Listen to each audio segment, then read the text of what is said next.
Welcome back to another 90 Day Fiancé recap. Let's talk about Season 10, Episode 13, starting with Rob and Sophie. So Rob is venting to the producers about how he's doing everything alone. It's so hard to be at the bottom. Sophie and Claire have no idea what it's like to start from the bottom and to work your way through. And he doesn't get any help from his family like Sophie and Claire did.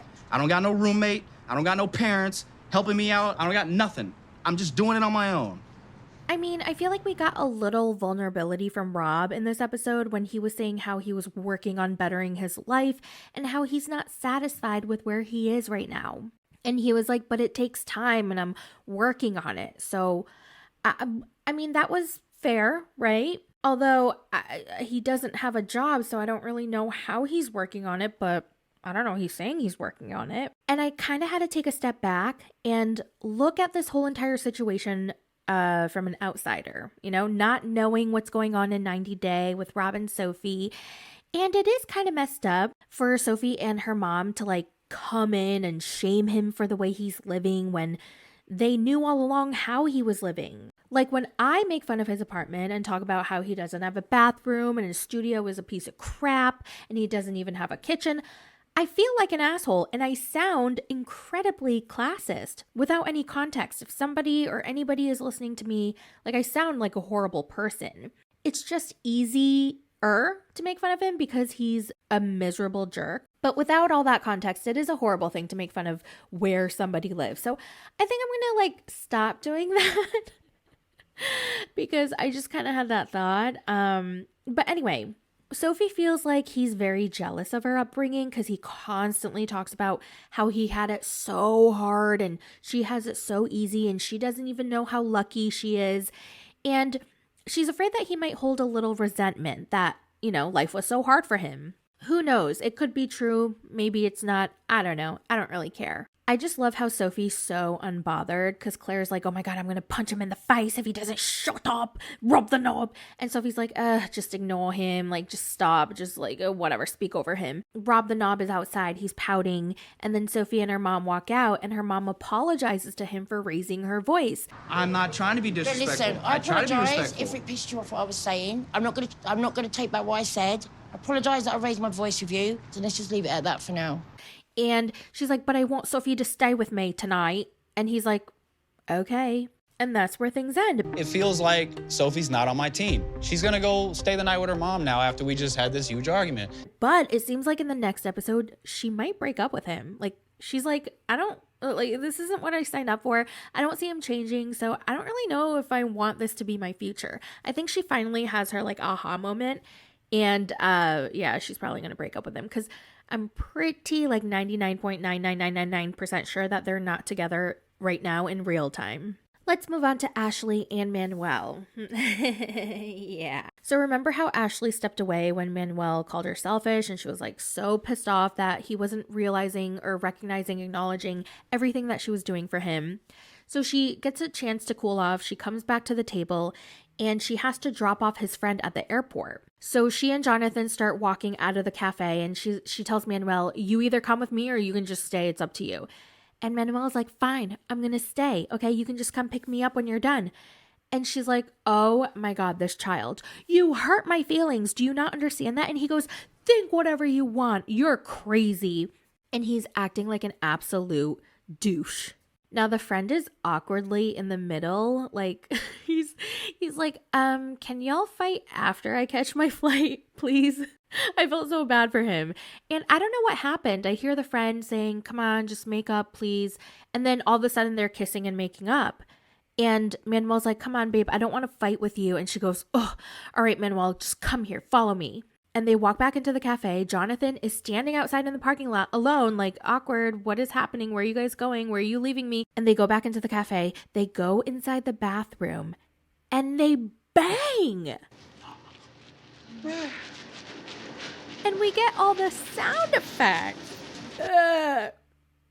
No, thank you. No, thank you. And the friend walks back into the coffee shop and he's like, where did my friends go?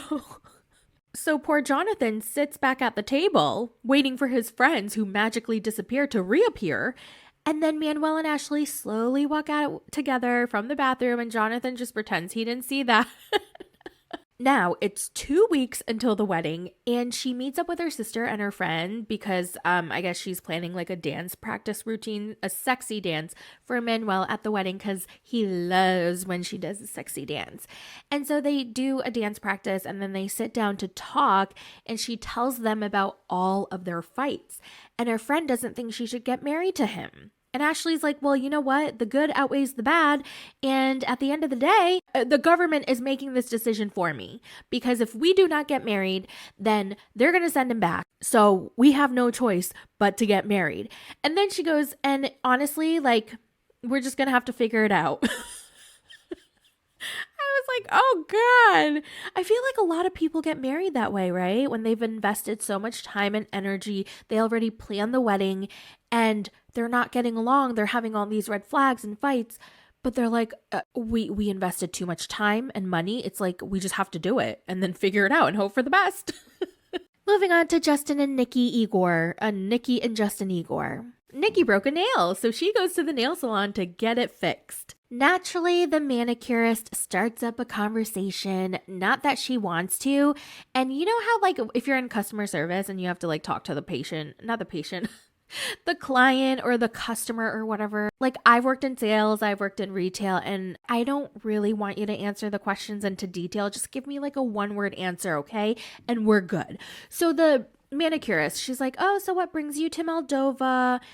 And then Nikki just goes on and on and on and on. Well, I'm engaged to a Moldovan man, and gosh, we're having some real major problems in the bedroom. Like, we used to bang every day, 4 times a day, every single day, but now we barely do it. By the way, is it normal for Moldovan men to, like, lose interest in schmecks? And the manicurist is like, no.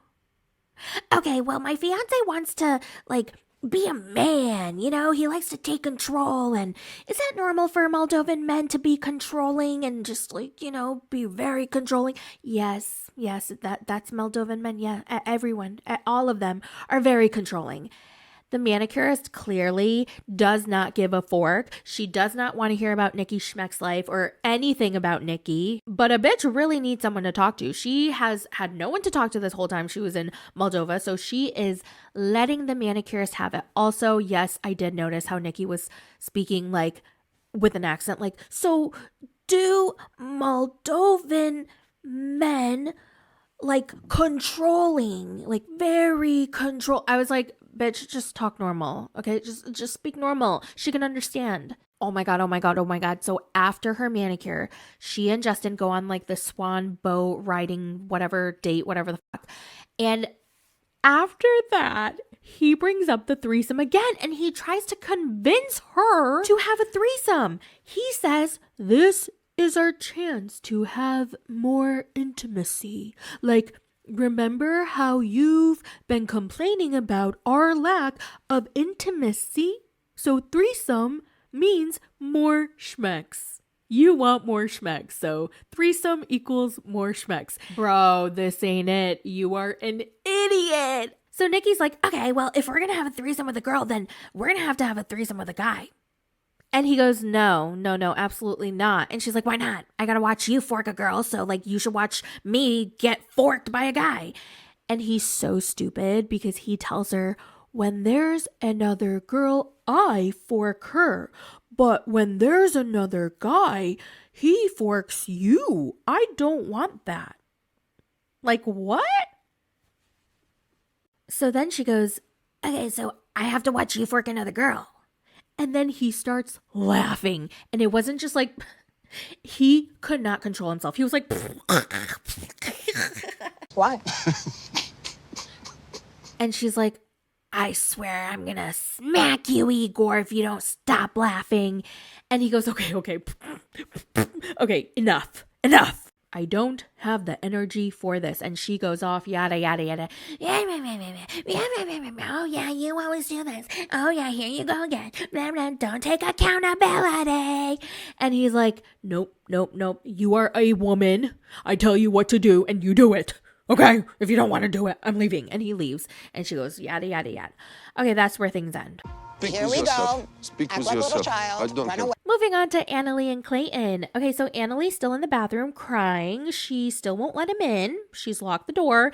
And this is not the first time that she's done this. Apparently, she does this every single time they get into an argument and she doesn't want to talk about it.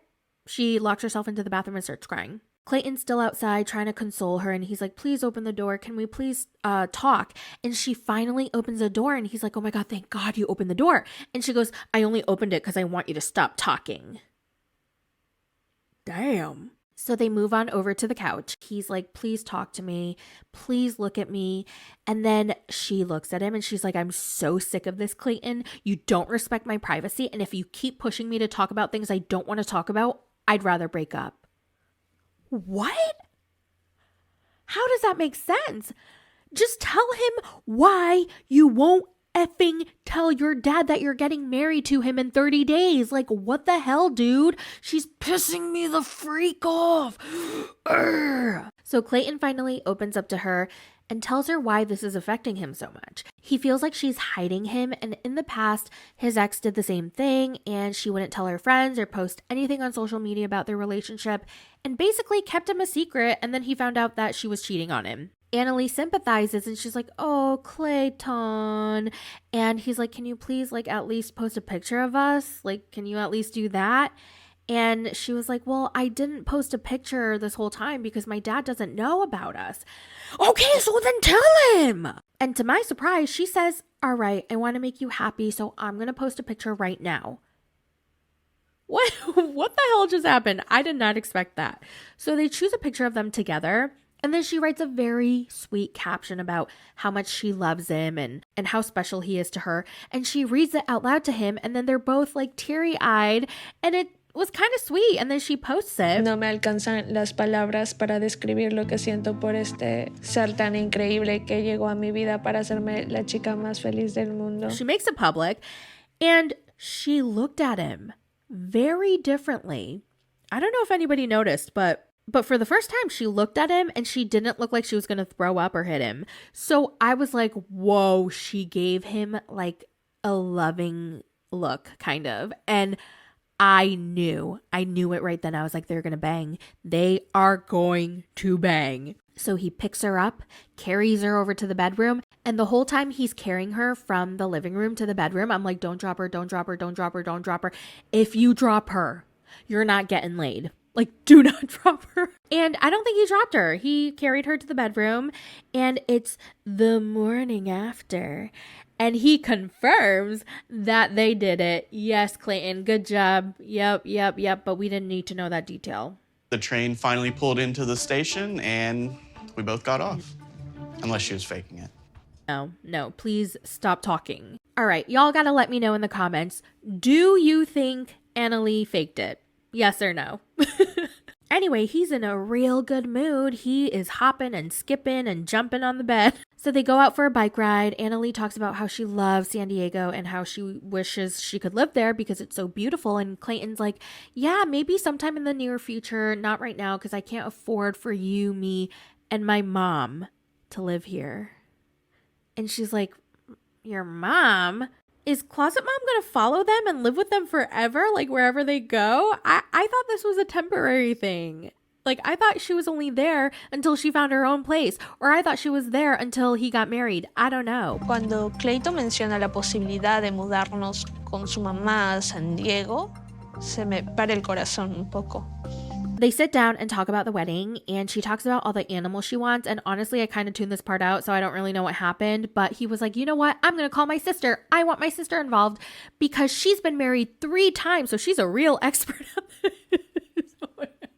The subtle shade. Okay, I loved it. I was living for it. So he calls her. They FaceTime. And Annalie asks her if she would plan her bachelorette party. And why was I going to say the mom? The sister, Brandy's like, yeah, don't worry, I will. And Annalie's like, I want strippers. And I was like, whoa, Annalie, I didn't know she was into that kind of stuff. But according to her, she's seen so many American bachelorette parties on TV, and they always have strippers. So she wants strippers too. So then Clayton tells Brandy everything that they need for the wedding. And then I don't know what the hell happened, but she was like, okay, this is too much. And then she hangs up on them. I'm done with this.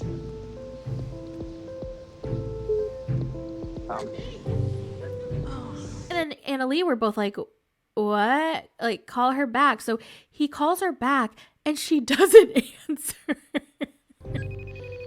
The wedding date is fast approaching, kind of anxious. Okay, let's talk about Citra and Sam.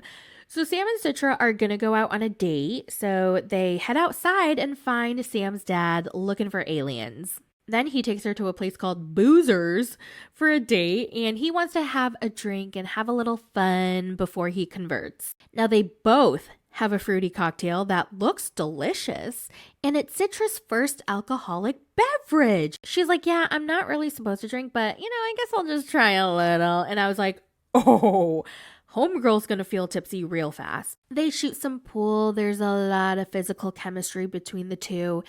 And then he's a little worried about the conversion. He's like, I'm not much of a drinker, but the fact that I can't drink might make me want to drink, You know when you can't have something, you want it more, even though you don't really want it or you never wanted it. But the fact that you can't have it makes you want it, It's a brand new day. They're going to a mosque. Sam's dad wants to learn a little bit of Indonesian, some greetings to say to Citra's dad, which I thought was very nice and thoughtful. I would like to at least say, hi, I'm Sam's father. Like nice to meet you.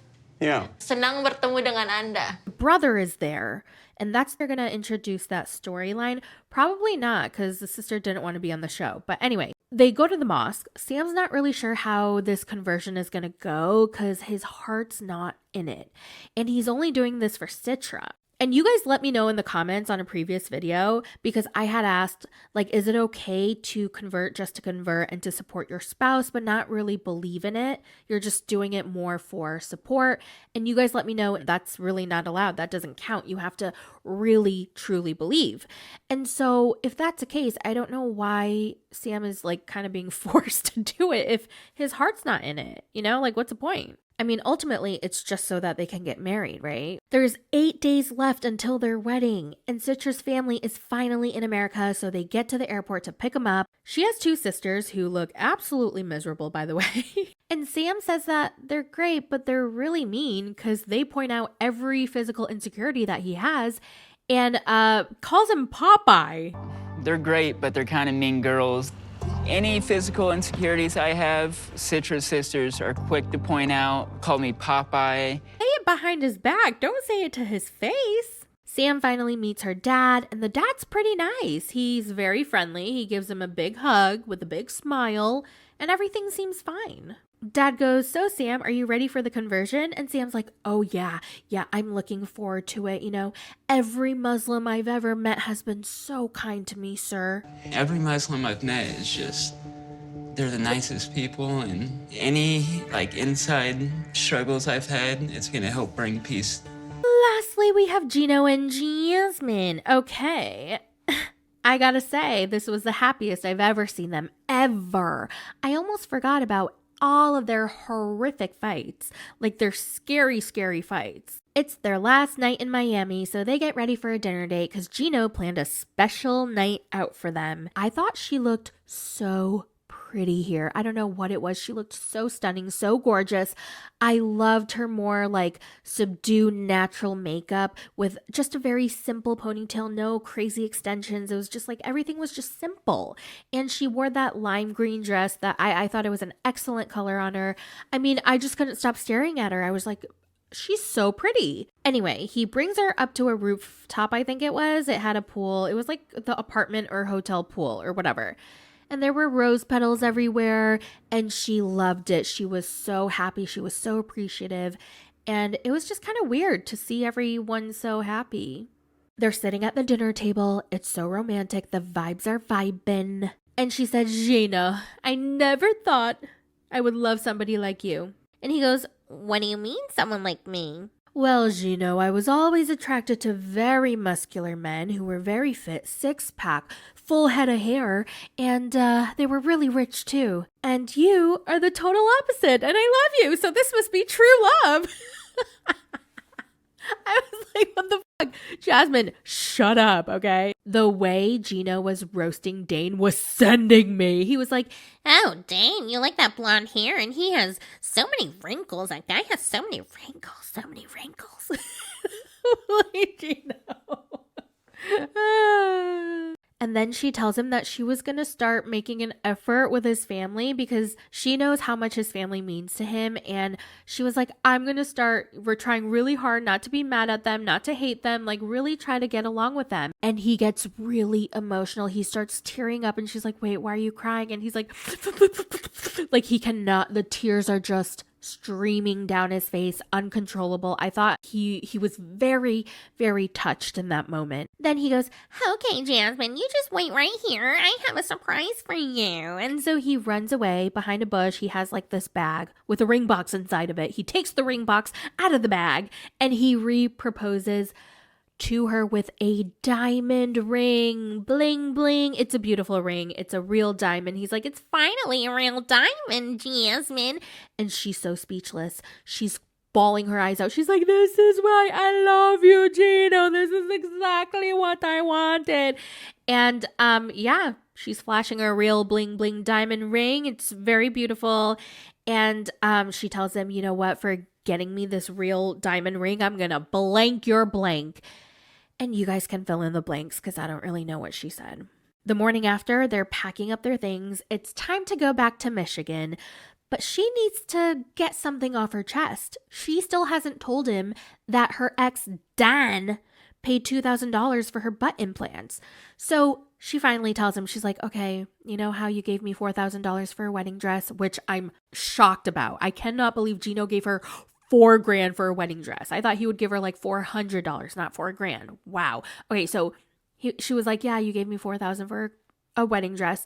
I had $4,000 from the TLC paycheck from last season, and the butt implants were $10,000, and I was $2,000 short. So Dan loaned me the $2,000, and he was like, "What? What, Jasmine? Are you trying to tell me that you still talk to your ex-boyfriend? And she goes, Gino, he's my friend, okay? Even though we had the best fork of our lives, we used to fork all the time. He was like literally the best D I ever had, but we're friends now, okay? And friends can loan friends money. And Gino's very upset that she lied and she hid this from him. And she goes, and you know what? I went to pay him back, but when I went to pay him back, he just said, you know what? You're getting married to Gino, and I want Gino to enjoy that ass. So consider it a wedding gift. And she didn't have to pay him back. I'm sorry, this story is so ridiculous. So Gino's very upset. He was like, we had Such a great weekend, and you had to ruin it with this news. And off they go back to Michigan. Now, in the preview for the next episode, it seems like their relationship goes back to crap because she's holding a knife, okay? She's holding a knife and she's screaming her head off. She's like, with this knife. I wish I had schmacks with Dan before I came back from Panama. I'm not gonna marry you, Gino. Oh, Lordy Lord, Lord have mercy, y'all. I cannot believe they were so happy and so sweet to each other. They literally had the best weekend of their lives in Miami, and then they come back to Michigan and all hell breaks loose. Like, what the hell? I think Jasmine needs vitamin D. She needs to be in Miami. If Gino wants happy Jasmine, he needs to move her to Miami so that she can get the vitamin D. The D and the D. Anyway, that's it for the 90 Day Fiancé recap, season 10, episode 13. Let me know all your thoughts in the comments, and I will talk to you guys in my next video. Bye!